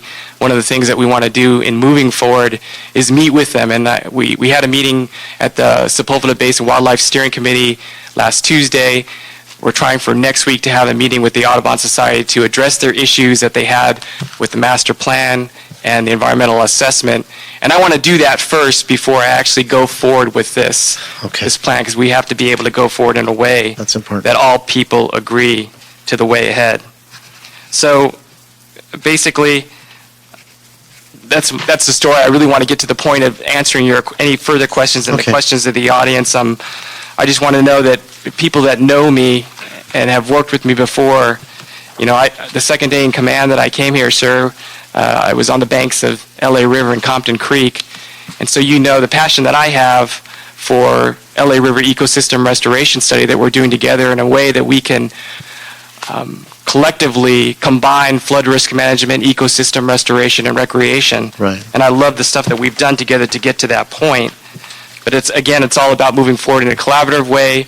Our motto is building strong and taking care of people, so that everything that we do has at its heart the idea that we're taking care of people. I'm sorry to the Audubon side if they felt like we weren't being open and transparent. I'm quickly working to fix that. And I really do appreciate everyone that has shown an interest in this. And I've had no problem with actually discussing this with anybody at the city, the state, and at the congressional level, because I know you have a responsibility to report to your constituents about what's going on. So I welcome the opportunity to answer any questions. So with that, sir, that completes my initial statement. Okay, thank you, Colonel. I do have some questions, but I'll reserve them. And Adele, anything you would like to add before I open up public comment? It will be very, very brief. Adele Hashkali, Assistant Director for Sanitation. We were asked in the motion to assist the City Council in gathering the information. But I want to share that the Sepulveda Basin is a very special place for a lot of people, including the city. And we are actually, we have a wastewater, a water reclamation plant within the Sepulveda Basin with a Japanese garden. But one thing that we have learned in working in this Sepulveda Basin that's very special, that has a lot of people that have a lot of passion, that care about it. I've learned that about 10 years ago when I was working with Glen Billy and many folks when we were looking for putting a wetlands back in Sepulveda Basin. But we learned that we need to communicate and work with them because there is a lot of interest in the basin, but I know the primary goal of the basin is flood control, but also there is recreational uses, there is habitats, a wildlife reserve, and many things. And what we plan to do is to work with the Army Corps and the commander, along with the stakeholders, to move forward in collaborative way. What can we do as sanitation, as a city, to really move forward and to make the basin a better place for the community, for the wildlife, for the habitat, and for everyone, and for us to all get back behind it and work in a collaborative way. We're working also with the Regional Water Quality Control Board, who are also looking at some issues regarding the impacts of the actions. So we'll provide every assistance that we can to the commander and the Corps, but also to work closely as much as we can to gather the information and hopefully have a plan forward that can really meet the needs of the Corps, at the same time address the issues and concerns of the community and hopefully restore the area back. So we're here to serve on behalf of the council and the city. Well, thank you, Mr. Hajkalel. How's that? Perfect. All right. Well, thank you. Commissioner, would you like to add anything, or to put you on the spot? But I know you're here, and I want to make sure I recognize your presence and the time you commit to this. Just quickly, when I read the newspaper article in the LA Times, I immediately contacted City Engineer Gary Lee Moore and Sanitation Director Enrique Saldivar, and I said, did we know about this? And if we did, when did we know it? And get back to me immediately because there's going to be questions. And both of them responded that they had no knowledge that this was going to be going forward and that we had not had any notice on the city level. So that gave me a certain level of relief that at least at the Public Works level, we did not drop the ball in terms of outreach, but it also let me know that something had happened along the way. So I knew that at least for Public Works perspective, I thought Gary, who was an engineer, might have known that something was going to happen, or that Enrique, who is ultimately responsible for the oversight of the Tillman facility and the Japanese garden, that they didn't know anything. I just wanted to make sure the city hadn't dropped the ball. Well, I think at this point we are at a coordinating level, and there is collaboration given all the different issues of accountability that exist out there, given our watershed and how it performs in all of its dynamics. And I strongly believe, understanding we have multiple purposes on one site, which this is, respecting our roles is going to be critical, and I think we can do that moving forward. But I appreciate that. I just want to make sure we had the big picture point of view here. So, don't mean to put anybody on the spot. I just... Commissioner, before you leave, just for the record and for the benefit of people who are not here but they're listening to the proceedings, can you identify yourself, please? I'm Commissioner Geraldine Lopez Mendoza. I'm on the Board of Public Works. Thank you. Thank you. Okay. We do have speakers on queue that we will be calling up. And Colonel, if you do me the favor, maybe just allow us for the microphones, and if we have questions, we'll call you right back up. Okay. He could sit in the third, right here in the third chair with the microphone in case Okay, there's any please. questions. That way, Yeah. there you go. No, you can sit right there, Colonel. There you go. Let him sit in that chair so you can There you get go. all the public speakers in. No, you're okay. Thank you, Colonel. Thank you so much. Yes, sir. We do have here representing District 9, Aisha Wadala. Would you like to speak first? Please come on up. And also, are you giving them 1 minute each? Yes. Good afternoon, Councilman Reyes and Councilman Labaj. My name is Aisha Wadala from CD9. Councilman Perry submitted a letter for the record, and she met personally with Colonel Toy, and we are in complete support of what he's doing right now, and we look forward to him continuing to engage community organizations that feel strongly regarding the river in the Sepulveda Basin. And we wanted to also request that the Bureau of Sanitation work with the California Department of Fish and Game to review the bird and fish habitats that have been affected by the changes of the Sepulveda Basin area, and to develop a strategy of how to move forward with the Army Corps to ensure that no further damage is reaped in this basin. And we look forward to a written report from Bureau of Sanitation and look forward to being in contact with Colonel Toy. Thank you, Don. Thank you for your diligence. Thank you very much. Okay, we have two seats with microphones. Teresa Brady and Louis McAdams, please come on up. Like to come on up? Sure. Okay, no problem. Then we'll call up David E. Troy. Come on up, sir. Teresa Brady, welcome. Okay, hi. I'm Teresa Brady. I would like, the language is actually, at least it's a good start on a resolution, but I believe that it should be stronger in that it should repeal the FONSI, since it was, what I've been hearing is that it was clearly flawed. The finding of no significant impact was quite flawed. Many errors are in it, and in fact that they seem to have indicated where habitat for the endangered least-bills vireo was in the wrong place or up near the dam. Okay. This is what people are saying.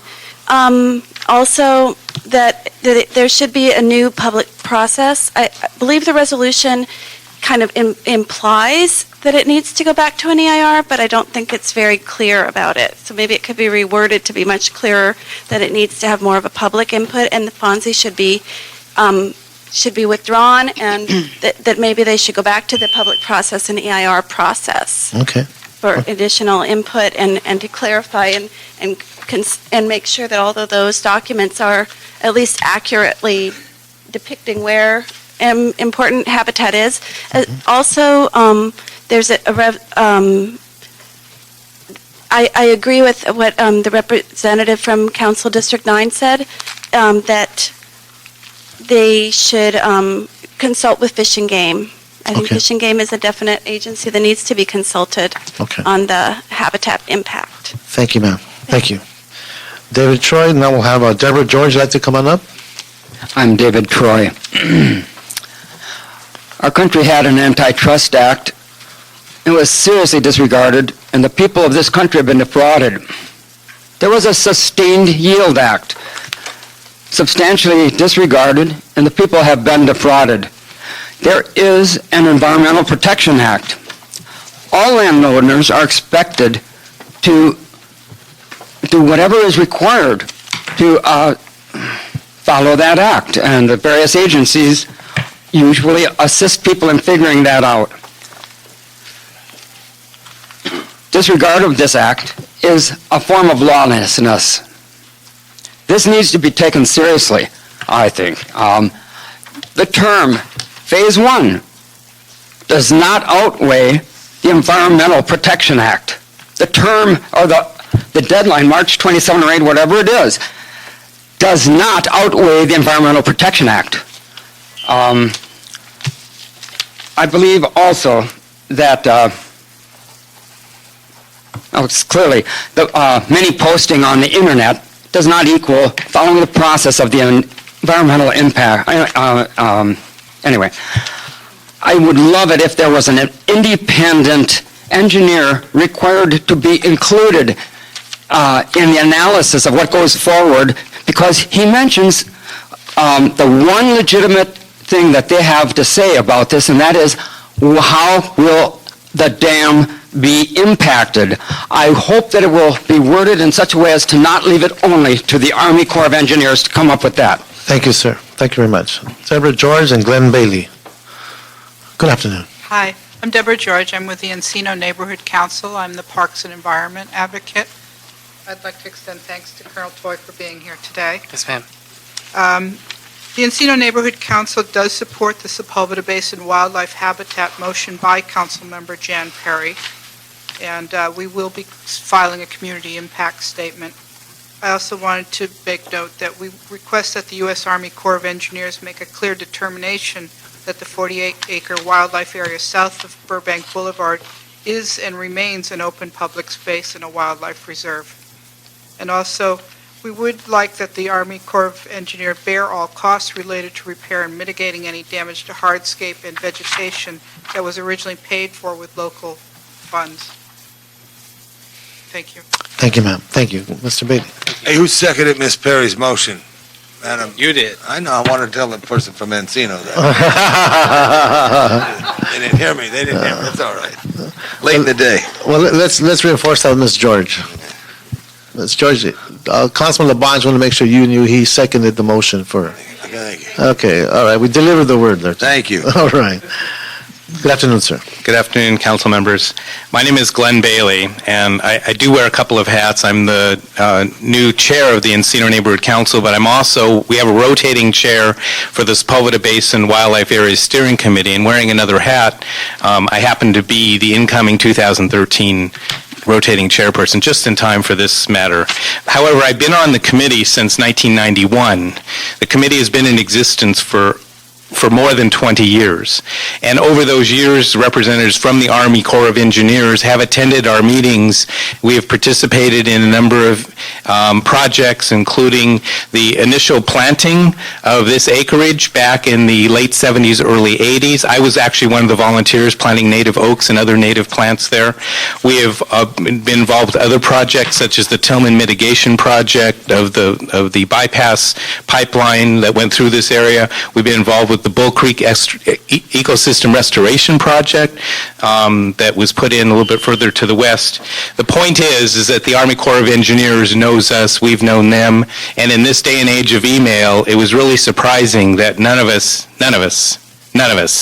got an email. No one I've spoken to had ever been notified about this project. You just heard that the city didn't know, and I'm telling you the people who have been working for over 20 years and that had the home addresses, the phone numbers and email addresses of all these community organizations, you'll be hearing from many of them later now, were notified. It's not enough just to post something up on a website and expect people to be checking a website every day or every week or whatever, especially when it's only a 15-day window. The question in Councilmember Perry's motion regarding improvements paid for with public funds, the answer is yes, absolutely yes. They were paid for with a bond measure that was supposed to benefit parks. If you go now to the existing area to the north, you'll see what it used to look like there. Please do that, and you'll see that many tens of thousands of dollars were destroyed as part of that process. Thank you, Mr. Bailey. Thank you.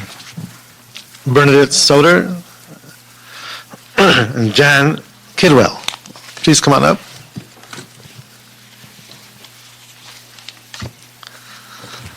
Hello again, Bernadette Soder with Friends of Griffith Park.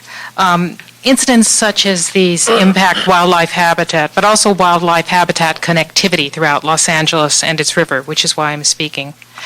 Friends of Griffith Park commends Councilmember Perry and our own Councilmember Labange for their speedy motion in response to this matter, and to you, Councilmember Reyes, for scheduling the hearing. We support this meaningful examination of how a repeat of the incident can be prevented. We also want to thank the Audubon Society, the California Native Plant Society, and the Sepulveda Basin Wildlife Steering Committee for their advocacy and leadership in this matter. Let's get this solved and moving ahead. Make sure it doesn't happen again for the good of Los Angeles. Thank you. Thank you, Ms. Soder. Thank you. Good afternoon. Jan Kidwell, representing the Sierra Club Angeles chapter. I've been a volunteer since 1997, served on the executive committee, been elected by the general membership twice. We are concerned enough that we created a task force for the Sepulveda Basin, still unpopulated with people. But we are concerned that federal laws may have been broken. Maybe the Migratory Bird Act was, or some other legislation was violated, because 43 acres of habitat, precious habitat, there is very little in Los Angeles County at all, have been destroyed. What we are concerned with is what's going to happen, process, in other words. Could the same thing happen again to the north side of Burbank Boulevard, which is populated with hundreds of birds, some of them very large? There are egrets there. Yeah. There are not on the river. There are white egrets there. There are blue herons. There are large birds, many of them, hundreds of them. Where do the birds on their migratory paths that use that 43 acres now go? Okay, thank you, ma'am. Thank you very much. Thank you for your time. Karen Flores. Louis, are you ready? Okay, come on up, Louis. All right. We'll save the best for last with Louis. My name is Karen Flores. I'm on staff at Friends of the LA River. Today, I submitted a CD with 12 images. These images show very specific things, right? One is the confluence of Haskell Creek at the LA River, and it's been denuded of vegetation. Two are photographs of the DG paths and the wooden limitation slats that were chewed up. Three, there are many photos of heavy equipment tracks that we submitted. 4, irrigation tubing was chewed and severed. And 5 is markers, concrete markers were destroyed. One comment is that I believe his name is David Van Dorf, came to the River Cooperation Committee meeting and said to the public that bulldozers were not used and only non-native trees were killed. And everyone who had been on site stopped and looked at each other in wonder. Thank you. Okay, thank you, ma'am. Louis McAdams, Friends of the Los Angeles River. I think that what I'm taking away from this, we need to move, as we move forward and we'll get past this point, because after all, ultimately, the trees will grow again, is really a structural thing, especially with you guys, the institutional memory of this river from a city point of view terming out, that we have to think of a larger structure that is really crying to be created, which is, to me, should be the outgrowth of this cooperation committee. Now with the state trust doctrine being invoked, the state needs to be on this committee, and I think that the Corps of Engineers, I've heard 2 different versions, that the Corps of Engineers can't sign on to an MOU with a local agency, but Josephine Axe at the Corps told me that that wasn't necessarily the case, that it can be done. So I don't know the answer to that, but it's there to happen. And I think that this is a perfect example. If the Corps had to come to this cooperation committee and talk about what it was going to do and get a sign-off from the city and from the county, then this probably wouldn't have happened. This whole debacle probably wouldn't have happened. And it's an argument for this. The last thing I want to say is the same environmental law clinic class at UCLA that worked with us to create SB 1201 we're beginning to start another project next week, which is going to be looking at ways to create this create this larger oversight committee for the river, and we look forward to working with you as this evolves. Thank you, Louis. Thank you for that input. We have a few more speakers on the queue here. We have Chris Klinkamp. Come on up, sir. And I apologize for mispronouncing your name. We have David Wiesoff. Come on up, sir. Can I go first? We'll just switch the order. That's fine. Hi, I'm David Wiesoff, President of San Fernando Valley Audubon Society. I really appreciate the opportunity to address you today on this very critical issue. San Fernando Valley Audubon discovered the devastation that was weighed in on the south portion of the natural reserve in the Sepulveda Basin on December 22nd. And at that time, all our membership was just incredibly energized because of the habitat that was lost, with no really clear understanding of what was going to happen. We look forward to working, and are very optimistic in working with the county, with the Army Corps of Engineers in moving forward. But please do not misunderstand. The habitat has been destroyed. The value of that habitat has been just reduced to very, very poor habitat for birds and for other wildlife in the area. And it will take many, many years of very, very focused efforts to put it back to where it was. And that was a basic biodiverse habitat with many different plants and trees native to that area and replenishing that lost biodiverse habitat with a monoculture, whether that be salt grass or something else, is like replacing an old wood forest with a prairie. It is that much different. And so as we look forward to working with the Corps, and we appreciate that opportunity, our focus will be on restoring a habitat that is as it was in a natural environment. And we look forward to working with you and with the other organizations that we are coordinating with to bring a very good plan back to the Corps for their consideration. Thank you so much, sir. Thank you for your time. Good afternoon. I'm Chris Olenkamp. I'm Conservation Chair of the San Fernando Valley Audubon Society, and I want to first start by thanking Jan Perry for bringing this to the attention of the City Council and the District Attorney's Office. And I look forward to working with you and them and the Corps in moving forward and righting these wrongs and making sure that it never happens again. But the vegetative management plan was seriously flawed. It was carelessly written. And even worse, its implementation was maliciously undertaken and done with criminal negligence and intent. For example, the wildlife pond was totally obliterated. More than 100 native trees were removed. I know only 3 non-native trees were. Several oak trees also were removed. Bell's vireo habitat was totally eliminated. Riparian vegetation was destroyed. Soil was plowed up and deeply disturbed. And all of this was done without, it wasn't mentioned in the plans and documents that they were working by, and it was all done without the required notifications, consultations, and approvals of other regulatory agencies.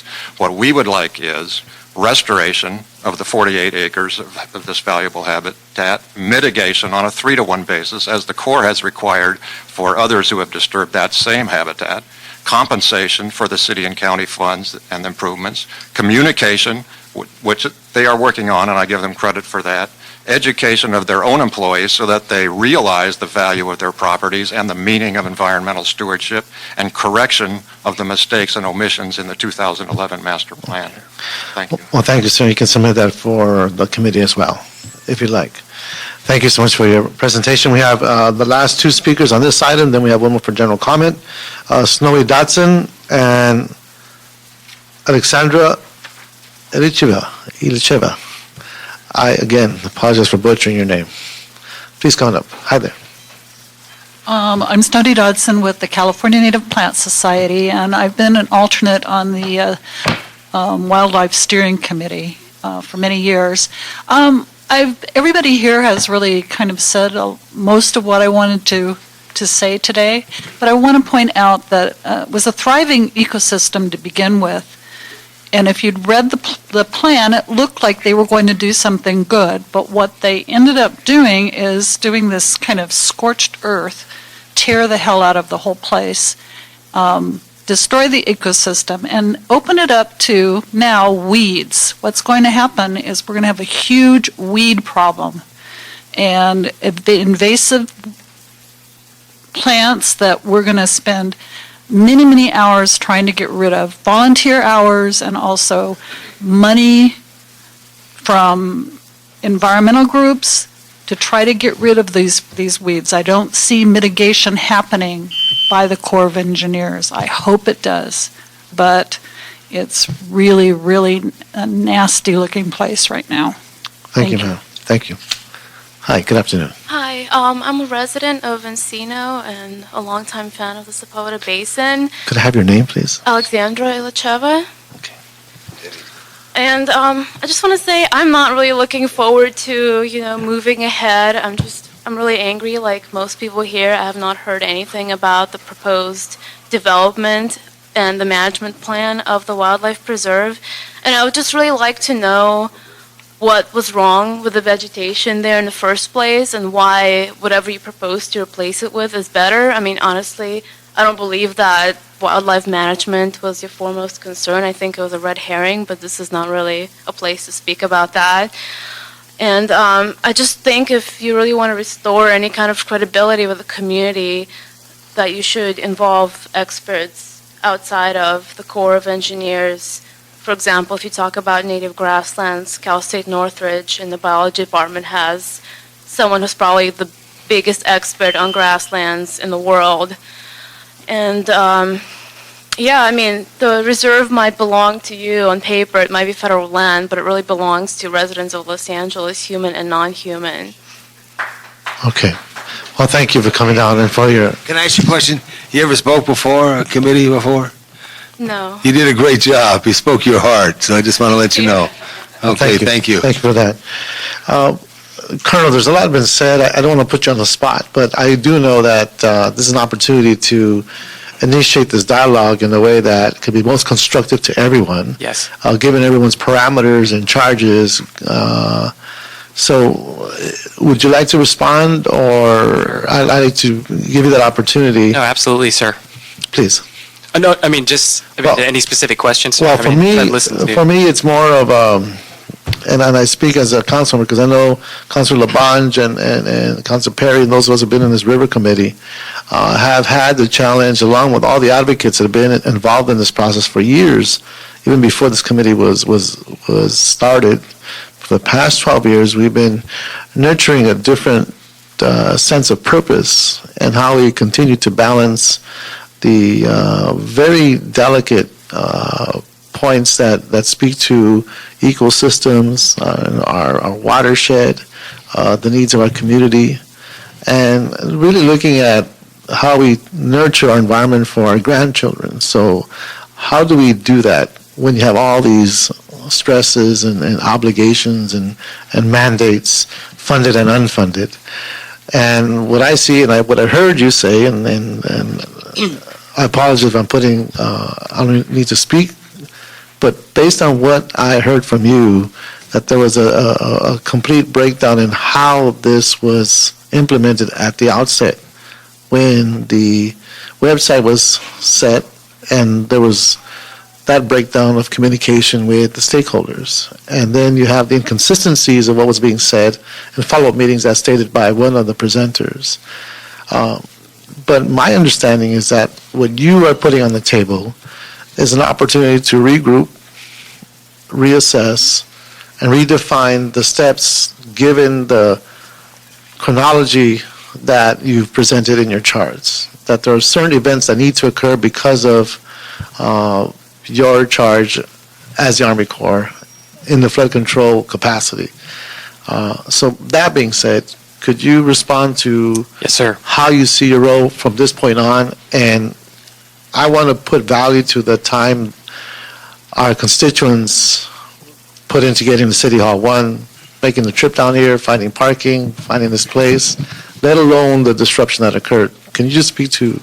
Yes, so first thing, ladies and gentlemen, I want to thank you for providing your heartfelt comments on how you feel about this. I don't take this lightly. I've written down all the notes, your names, and clearly what we see here is input that we should have got all along. I like to think of myself as a consensus builder. When I first took command and even talked to my own people, I like to get consensus before I move on anything. It's no different from working outside this area. So what I propose to do, and in consultation with the Audubon Society and through the Sepulveda Basin Wildlife Steering Committee, is really these partnership meetings, sir. You know, as we get ready to start the phases, as we get ready to move forward in any way, we want to create the forum to get the input. And clearly I understand that people have concerns about the master plan and the environmental assessment. We're going to have our first meeting, as I stated, next week to bring these parties together so that we can document the issues that they have or misunderstandings that they have or something that's not clear to them. Do it at that meeting in order to move forward, because clearly they have the expertise. And I know I talked about phase 3 and our intent of revegetating and what we're going to do. Clearly, I want the expertise of the Audubon Society, California Native Plants to help us with that. And I'm even thinking that we can even work on a pilot portion of the area there that we can plant with their input on what might work. I mean, there are different ways to go at this in a collaborative way so that we can get their input. Okay. And so, again, I'm about moving forward. I've got my most senior people working on it. Okay. And I know one of the concerns of the Audubon Society is this constant rotation of people coming through and who's in charge. I want to make sure that there's always a warm handoff between our senior leaders and as we move down so that the people that they're meeting with on a monthly basis or on a weekly basis on this is the same person so that they can clearly understand where we're coming from. Councilor Bunch? Yeah, I just want to say there is a challenge, because when it's not like a fire where a fire is an act and then it destroys, and whether it's a natural cause fire or an act of a person, it happened. Now how you rebuild it all is so important. I also believe strongly in field meetings. I mean, going out with people. I don't know if these people have been shoulder to shoulder with you, some who testified to walk the site, and have that one point person who's in the community all the time. There is this transition. And how big is your area of command? 226,000 square miles, sir. Which is from where? From San Luis Obispo? San Diego to Morro Bay, right. East to Las Vegas, and the state of Arizona, sir. All the state of Arizona? Yes, sir. So I think that's very important. This is a big, tough, anything in the middle of a city is loved. And as you heard that from many of the people there, and I think that was one of the concerns, as Ms. Perry said, and I seconded her motion to get this discussion. Also keep her office informed, and myself and Mr. Reyes, as you try to reposition an unfortunate error that was not intentional, in the sense that it's not your heart, and I know your heart, and you were so fortunate to have someone who's locally raised at Los Alamitos High School at the south end of the San Gabriel River, which has a tremendous natural activity all the way up through the Angeles National Forest. So you have your work cut out, but let us know. But I also truly believe in going to the field with the people and being out there and seeing what they see through their eyes, shoulder to shoulder. I didn't know if you heard when I was giving my initial comments, sir. I am meeting on February 12th to do the nature walk with the principals that I had mentioned from the Audubon Society, and I look forward to that. Great. Adele? I want to thank the commander. Thank you very much. And you've always been a person of integrity, and if you brought your passion and your commitment to making this place a better place, so I thank you. But on behalf of the city and sanitation, we're offering a hand to work with you and to assist in any way we can through the process right now, but also establishing a permanent process so this can continue to be there as we all leave and move on, that we establish some process that we ensure that anything that's done in the Sepulveda Basin or along the LA River is done in a way that integrates the public input, that transparency is there, that nobody is surprised, and we're not surprised. So that's an important thing. But I want to lend all our resources and support to you, Commander, in any way we can to walk with you shoulder to shoulder as we work with the community and with the in addressing this issue and making this place a better place. And Adele, your department, along with Enrique Saldivar, Bureau of Sanitation, has done a great job in looking at the water quality issues, and this could be part of that umbrella in how we work together in establishing those points of accountability. So for that, I thank you. There's one more person that I did not ask if you'd like to speak. It's Congressmember's representative. You've been here, very patient. Would you like to share a few words? You made the trip out here, and you flew all the way from Washington, D.C., I know. You flew in Washington, D.C.? I'm just kidding. Good afternoon, almost evening, everyone. My name is Michael Toe. I'm the Deputy Chief of Staff for Congressman Brad Sherman, who represents the Sepulveda Basin. So we've been working very proactively with the stakeholders, all the environmental organizations, the Neighborhood Council, the Wildlife Area Steering Committee, of course, Army Corps leadership with Colonel Toy to address this issue. Not only the project itself, but the things that you've mentioned as well, communication and partnerships. We see a real good opportunity to move very aggressively to address the process of communicating with the public and also creating partnerships so that we can better manage and operate the Sepulveda Basin, because there's a lot of good volunteers who have enormous expertise and can really lend themselves to managing the habitat and wildlife resources in the basin. Unfortunately, there is a gap here that we're all living with, which is then Councilmember Tony Cardenas was the councilmember of the district who is not here, and not any fault of his, but he's now the Congress member representing a good part of the area and in the valley, and hoping with him, his stewardship in Congress, along with his familiarity with the process, working with the colonel in the past, that we can start building up those bridges again. Sure. So, more Congressmen, the better, right? Because Absolutely. that means we have more resources, maybe. And certainly we can, utilize the assistance of the city to enhance protections of the north area as well, and Right. make sure that the people are protected in the area as well as the resources. Okay, so again, thank you, sir, and thank you for your patience. And the action, we can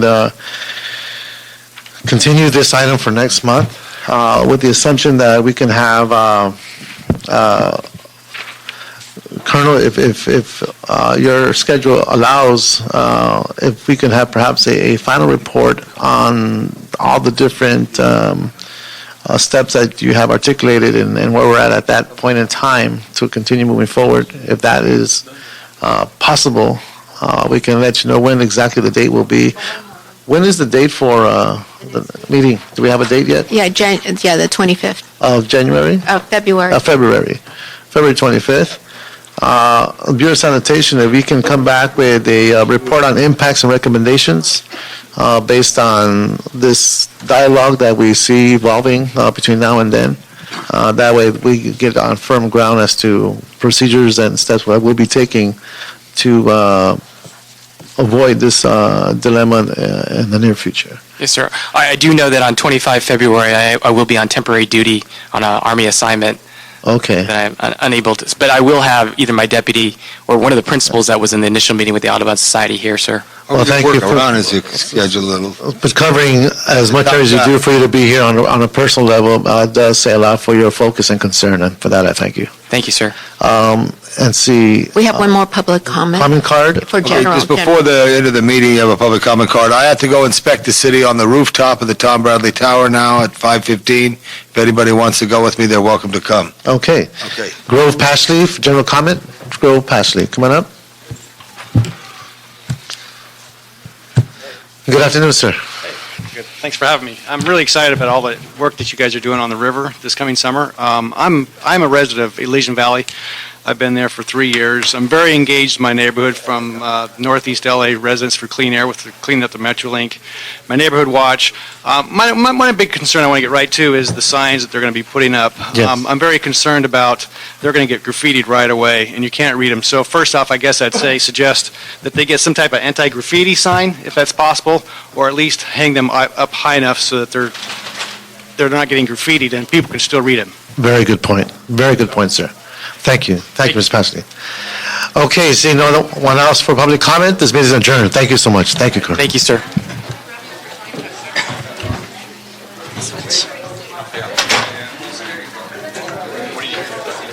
Oh, it's still on.